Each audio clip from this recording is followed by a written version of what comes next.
Isa po akong Katoliko tungkol po sa 10 utos ng Diyos.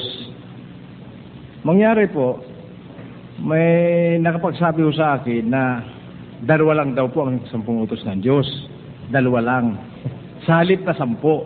Ngayon po, gusto ko malaman kung alin ang totoo.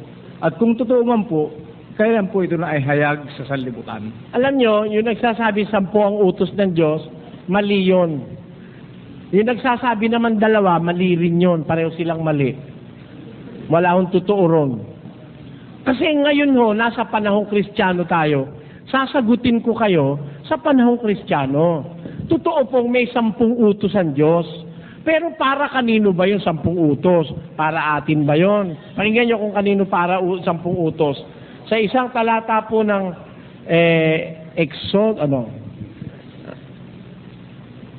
ipinahayag niya sa inyong kanyang 4:13 ng Deuteronomio. Pakinggan nyo. At kanyang ipinahayag sa inyo ang kanyang tipan. Sino ang kausap niya na sa inyo? Pakipunta mo nga sa 5:1. Pakinggan nyo kung sino.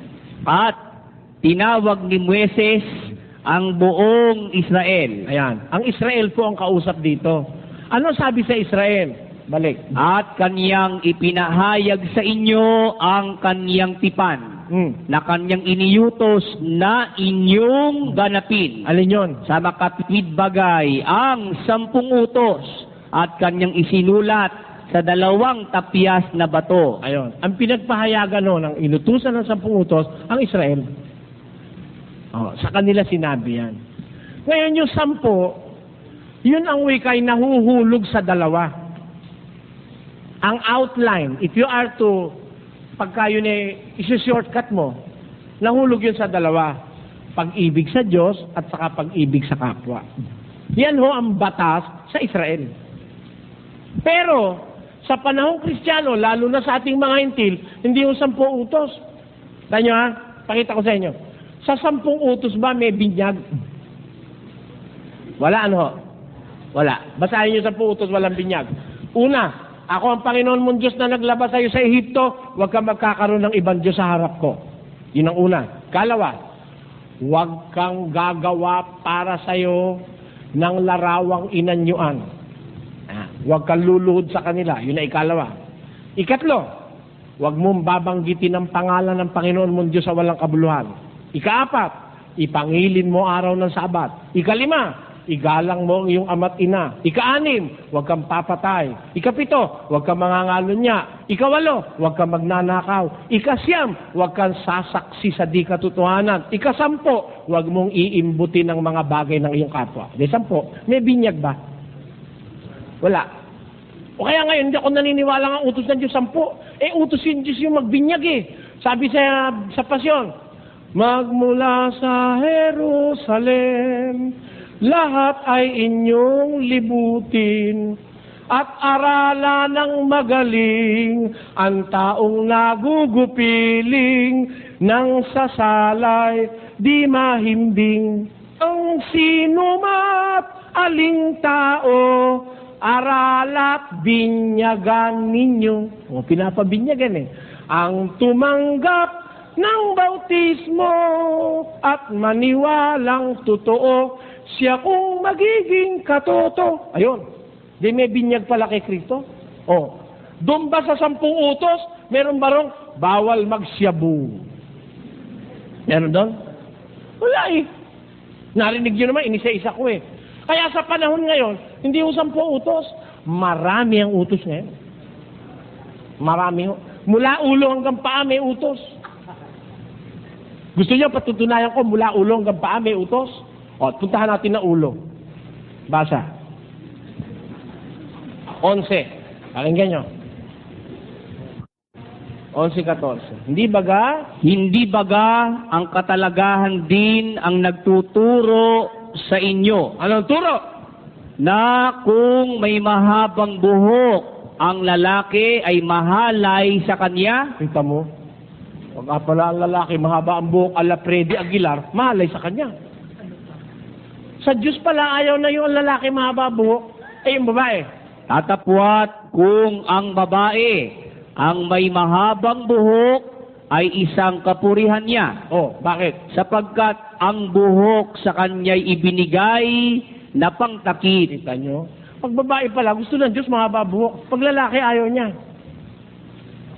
Kaya sa ulo, may utos eh. Hanggang paa meron. Oh. Kaya hindi mo sa 10 utos. May utos sa mata, may utos sa bibig. Oh. May utos sa puso, may utos sa isip.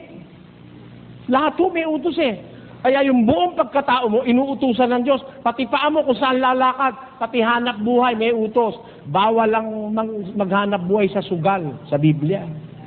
Bawal lang tagatagay ng alak. Bawal yun.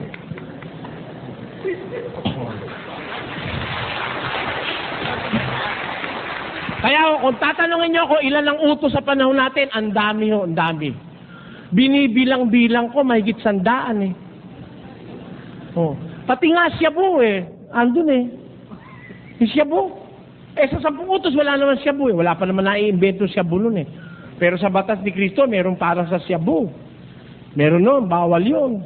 O, yun lang manood ka ng bombang pelikula, wala sa 10 utos yun eh. Meron ba ron? Wala eh. Pero sa Biblia, sa Bagong Tipan, bawal yung masasamampitan ng mata.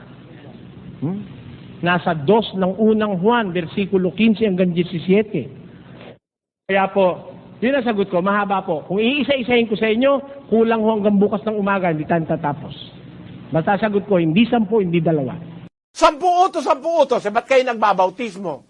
Tinanong ko yung pastor na Sabadista, utos ba ka ako ng Diyos ang bautismo? Sagot niya, oo raw. Ba't 10 ka ng 10? Wala namang bautismo sa 10 sinutupad mo yung bautismo, hindi ka dapat daldal ng daldal 10 utos, 10 utos. Hindi ka pala marunong magbilang eh. Wala na yon. Hindi na 10 utos. Binago na ni Kristo ang batas. Basa. 7:12 ng Ebreo. Sapagkat nang palitan ang pagkasaserdote ay kinailangang palitan naman ang kautusan. Maliwanag, Nang palitan ang pagkasaserdote, kinailangang palitan ang kautusan. Nagpalit na mula sa kautusan ni Moises hanggang sa kautusan ni Kristo ngayon. Iba na utos, hindi na yung kautusan ni Moises. Basahin natin ang 6:2 ng Galacia. Magtulong-tulong kayo sa pagdadala ng pasanin ng isa't isa at sa gayon ninyo matutupad ang kautusan ni Kristo. Ayan, sa panahong Kristiyano, kapatid, ang kautusan ngayon, kautusan ni Kristo. Ang isa sa kautusan ni Kristo, alam mo kung ano? Iibigin mo ang kaaway mo. Papakainin mo. Huwag mong papatayin. Huwag kang papari sa ibang iglesia. Naintindihan mo ako, kapatid na William? Opo, naintindihan ko po. Salamat po. Salamat po. Pagpalain ka ng Panginoon dahil naintindihan mo ako, kapatid.